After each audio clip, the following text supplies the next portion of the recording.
서울 광화문 일본 대사관 앞. 30년 동안 위안부 문제를 전 세계에 알려온 수요 집회가 열리고 있습니다. 계속되고 있는데요. 일본 정부가 거액의 예산을 들여 전 세계 평화의 소녀상에 대해 집요한 설치 방해와 철거 요구를 해왔다는 사실은 공공연한 비밀입니다. 일본은 강제동원 사죄배상하라. 최근 집회에선 강제동원 피해 배상 문제가 주요 이슈 중 하나입니다.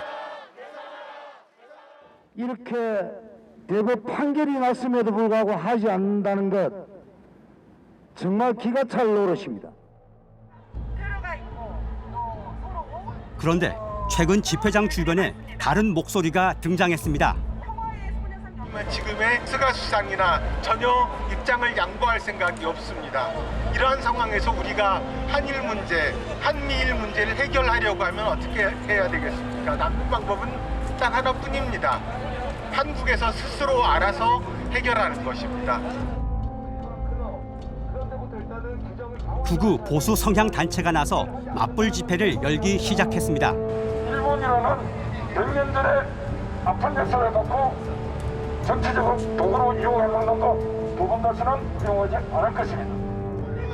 내가 쓰레기냐! 양측의 갈등은 거친 폭언과 몸싸움으로까지 이어지고 있습니다. 자료 청구권은 청구권 협정의 적용 대상에 포함되지 않는다고 보는 것이 타당하고 강제동원 피해자들에게 위자료를 지급하라는 대법원 판결. 하지만 피해자들은 아직 아무런 대상을 받지 못하고 있습니다. 스가 요시히데 군을内閣総理大臣に指名することに決まり 새로 취임한 일본 스가 총리는 일본 기업의 자산 압류와 현금화를 중단하라며 오히려 한국에 경고하고 나섰습니다. 現金化されるこうした事態になれば日韓関係にとっては極めて深刻な状況を招くので絶対に避けなければならない。 강제동원 판결 2년. 피해자 배상은 어디까지 왔을까?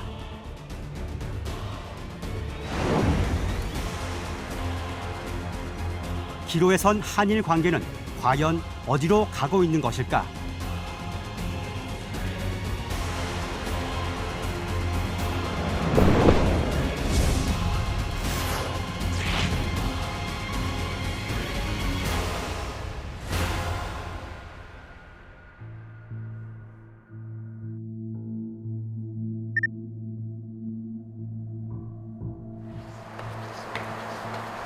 광주광역시 한 아파트.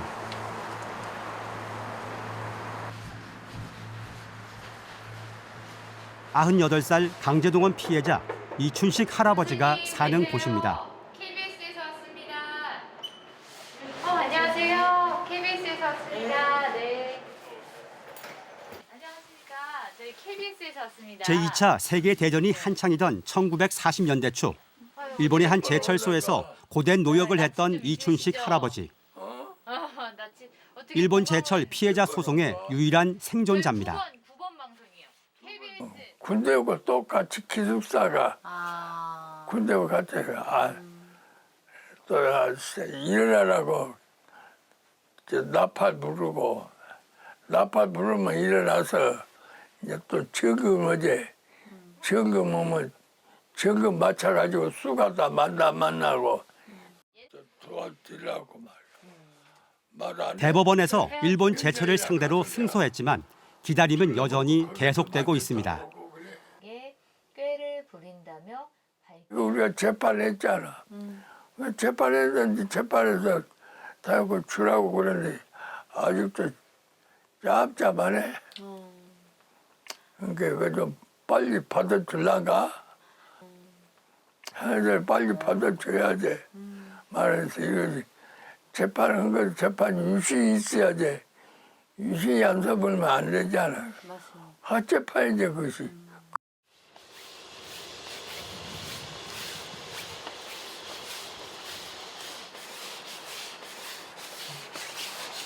역시 대법원에서 일본 미쓰비시 중공업을 상대로 승소한 또 다른 피해자도 찾아가 봤습니다. 여기 기자님이 가져오신 거. 어서 오십시오. 안녕하세요. 앉으세요. 돌아가시고. 91살 양금덕 할머니.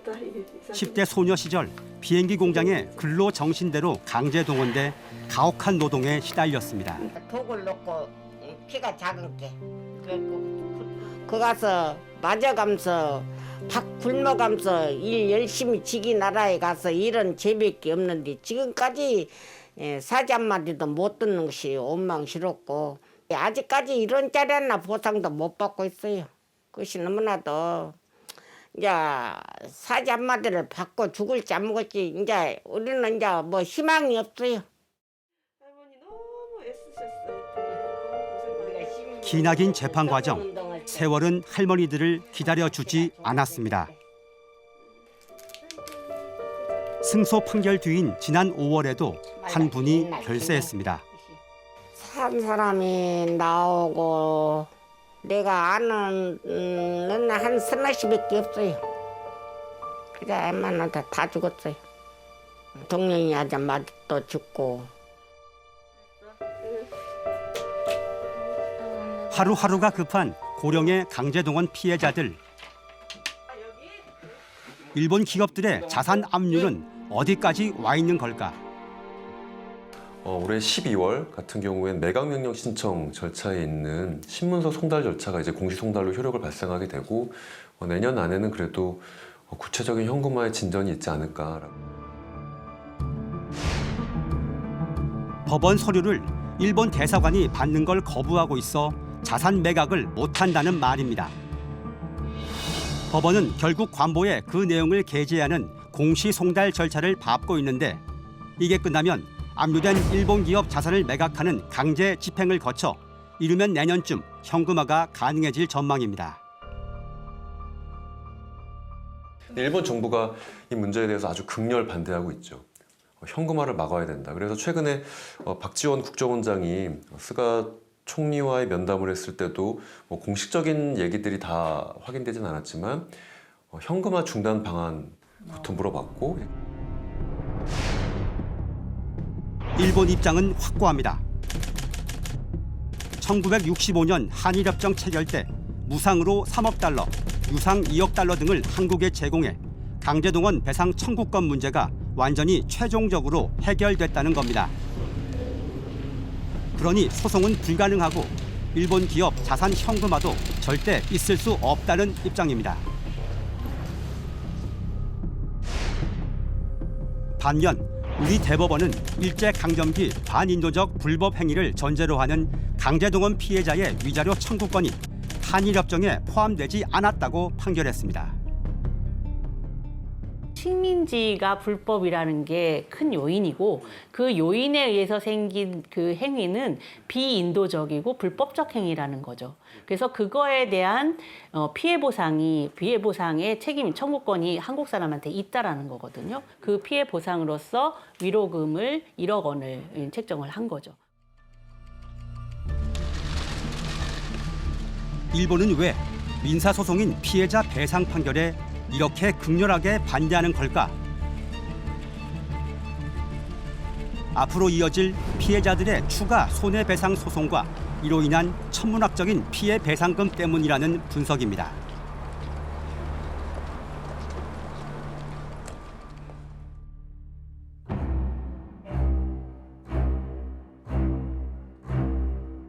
일제 침략 전쟁에 강제 동원된 사료들이 전시된 국립일제강제동원 역사관. 역사관에 기록된 조선인 강제동원 총수는 중복동원까지 포함해 782만 7천여 명으로 추산됩니다. 한반도 내에 강제 동원된 인원이 약 650만여 명. 한반도 밖으로는 100만여 명입니다. 나머지 27만여 명은 군인과 군무원 동원이었습니다.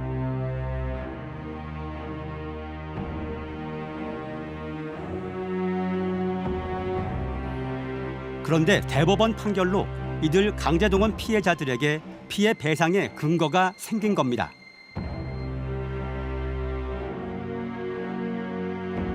실제로 최근 국외징용자들과 위안부 피해자들을 중심으로 추가 소송이 속속 제기되고 있습니다. 2018년 11월 대법원 판결 이후에 작년 4월 1차 원고에 이어서 올해 1월 2차 원고까지 집단 소송에 모두 원고 87명이 참여하고 이제 소송이 본격화되고 있습니다. 현재 일본 기업을 상대로 소송 중인 사람은 900명 이상. 승소 가능성이 높아 자산을 압류당하는 일본 기업들이 더 생겨날 가능성이 있습니다.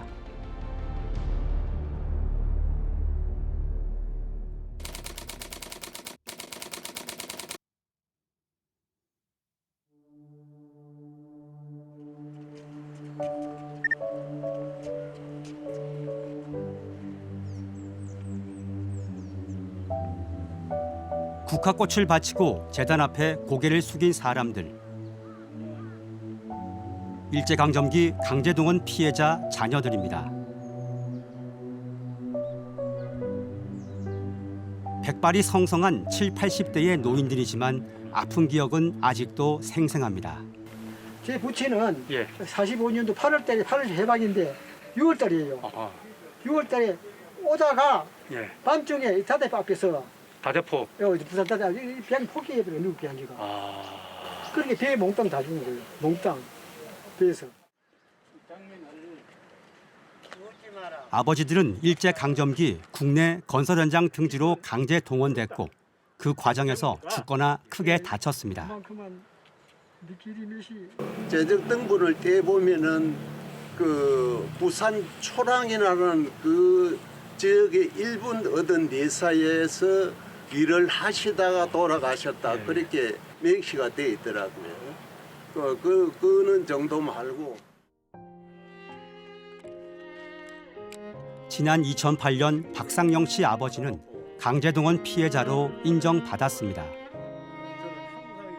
우리 아버님은 불고 자라서 와서 고생하시다 세상 버리게 해도 왜 아무런 이런 거 학적 흉을 주놓고 아무런 소식이 없느냐 하는 걸 안타까움을 가지고 정부 원망을 하고 지금 우리 국내 피해자들은 요번에 해결이 될 것이라고 생각하고 큰 기대를 하고 있었는데 하지만 지금까지 아무런 배상도 받을 수 없었습니다.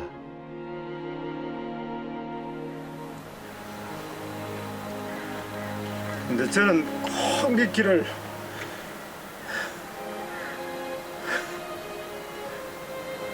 이번 정부에서 꼭 좀 해결을 해줬으면 좋겠습니다.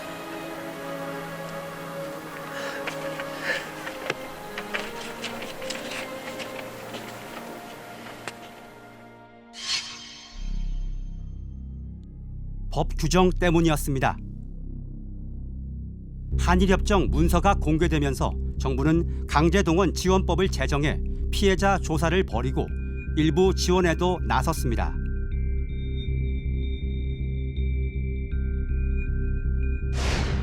조사 결과 국외 강제동원 피해자는 19만 3천여 명, 국내 강제동원 피해자는 2만 3천여 명으로 확인됐습니다. 이 가운데 국외 피해자 또는 유족에게는 최고 2천만 원의 위로금을 정부가 지급했지만 예산 부족 등을 이유로 국내 피해자들은 제외됐습니다. 국내에 가서 죽도록 노력하고 사고로 죽고 또는 거기에서 한 푼의 보상도 못 받고 또 거기에 지금 이제 알려지지도 않고 참 유족으로서 자식으로서 이렇게 해서 됩니까? 하고 울면서 찾아오는 분 많아요. 그래서 이것이 참 문제다 하고 저는 참 연구하는 입장이지만은 참 가슴 아프게 생각하고 있습니다.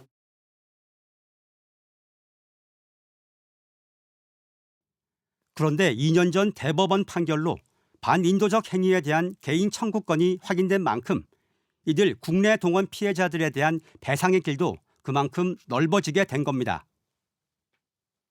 대법원 판결에서 이제 승소 판결을 냈기 때문에 정신대와 보국대와 같은 방식도 일본이 정신적, 신체적인 피해에 대한 보상을 해줘야 된다라는 것이죠. 그러니까 결국은 이제 그게 일본으로 갔든지 조선의 내부에서 했든지 간에 그 관련해서는 지금 피해 보상을 청구할 수 있는 청구권은 이제 가지고 있다라고 볼 수 있는 거죠.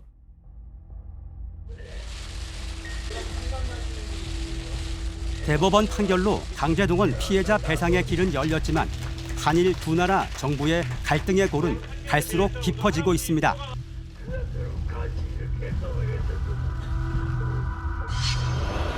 菅義偉君を内閣総理大臣に指名することに決まりました。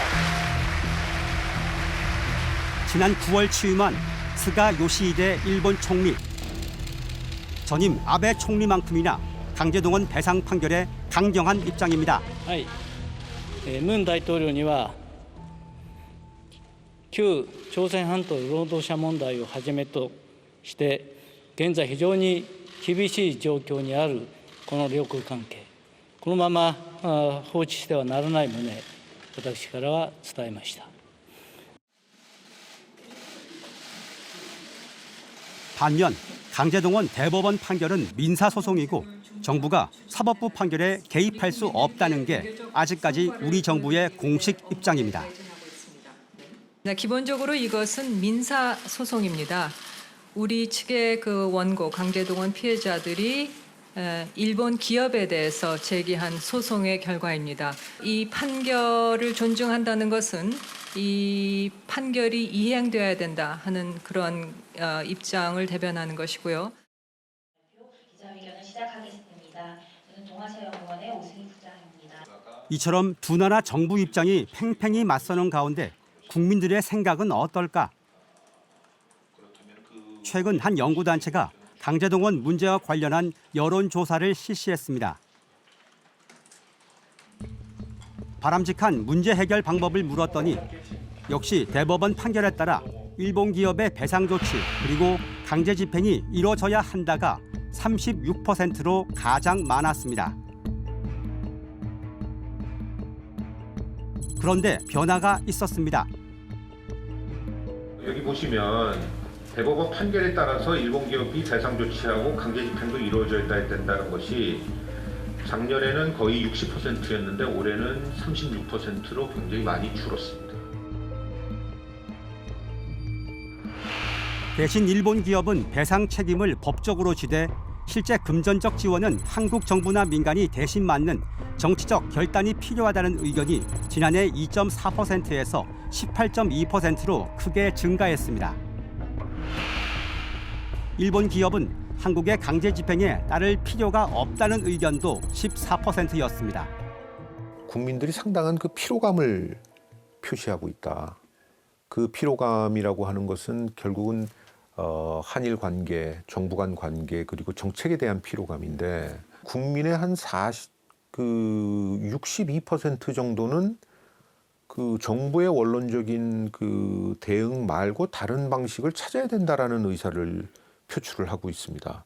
그것은 굉장히 큰 변화고 그 변화 속에 여러 가지 대안들을 제시하고 있는데 그 우리 사회에서 이른바 문희상안이라고 하는 그 새로운 안들이 있지 않습니까?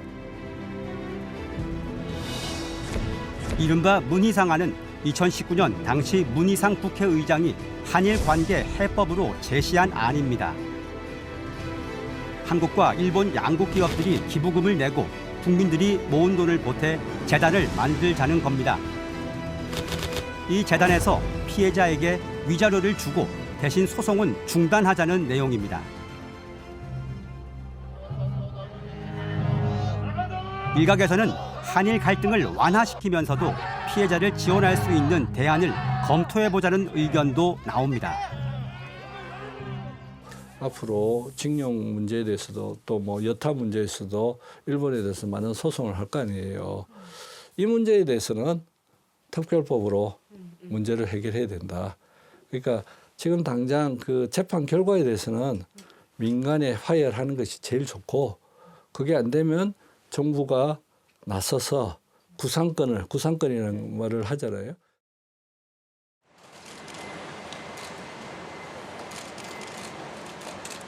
우리 정부가 일단 피해자들에게 위자료를 주고 일본 기업에 구상권을 청구하자는 겁니다. 이런 중재안들에 대해 피해자와 피해자 지원단체 생각은 엇갈립니다. 내 욕심으로서는 경호가 우리 한국에서 정부에서 우리한테 청산해버리면 쓰겠냐 그거죠. 난 그 생각이야. 일본 땅에 만나 그렇게 수용할 것이 아니고 이미 그분도 있으면 얼마나 대할 거니. 생전에 그 처리해 주면서 현재 대통령이 그랬으면 쓰겠어. 한국 정부가 먼저 선제적인 조치를 취하는 순간 사실 이 문제에 있어서 모든 것들이 다 무너지고 끝나는, 피해자들이 20년 넘게 싸우시면서 받았던 판결이 한국 정부에 의해서 무효화되는 결과로 만들어질 것이라고 보고요.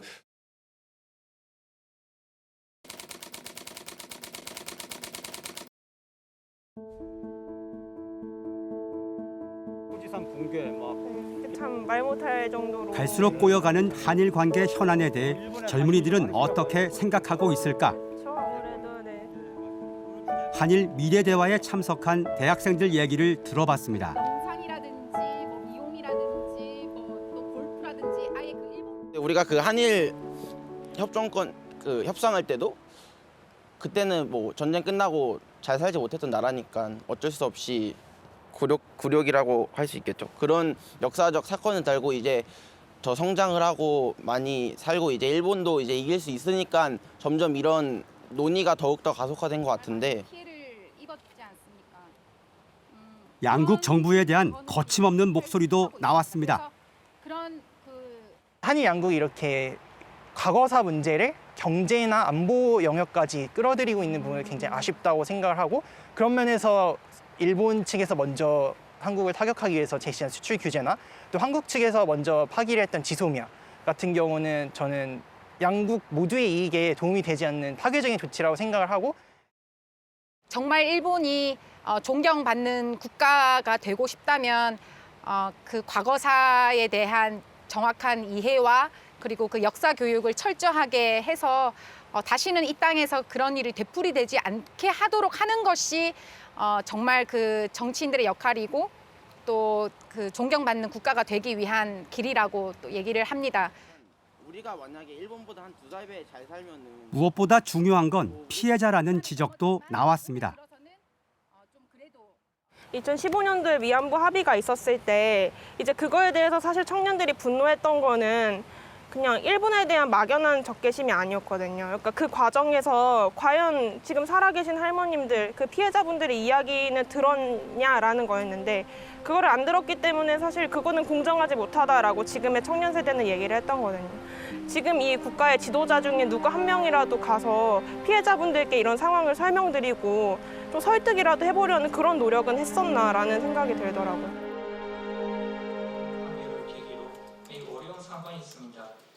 지난달 열린 한 세미나, 주한 일본 대사는 스가 정부 출범을 계기로 대화의 문을 다시 열자는 원론적 뜻을 내비쳤습니다. 日韓関係は2018年秋の大法院判決を機にですね、非常に厳しい状況にあります。こうした中で昨年来困難な状況が続いてきた日韓関係について、日本における政権交代を機にですね、関係改善を図ろうという機運がですね生まれてきていることを歓迎したいと思います。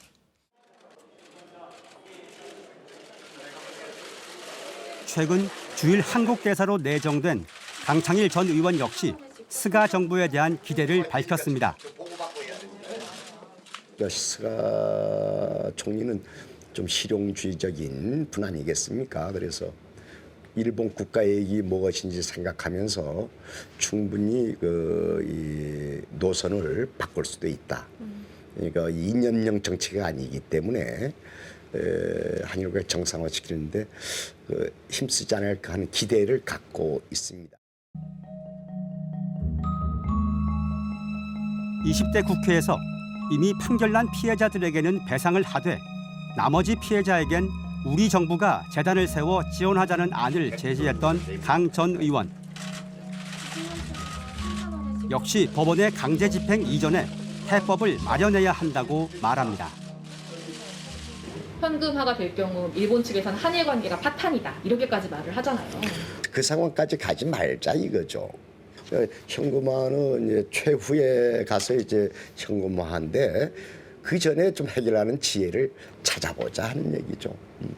우리도 알고 있어요. 현금화되게 되면 되게 한일 관계가 어려울 것이다.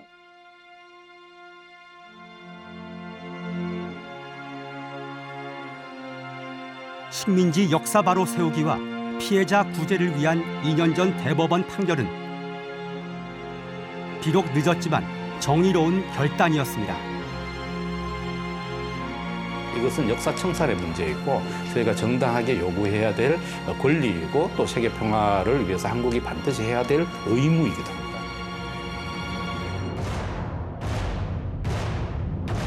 기로에 선 한일 관계.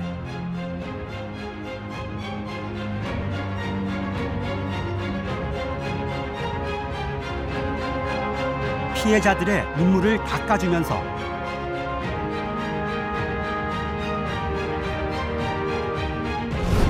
두 나라가 미래로 함께 갈 수 있는 정의롭고도 슬기로운 방안이 무엇일지 두 나라 정부가 이제 대화에 나서야 할 때입니다.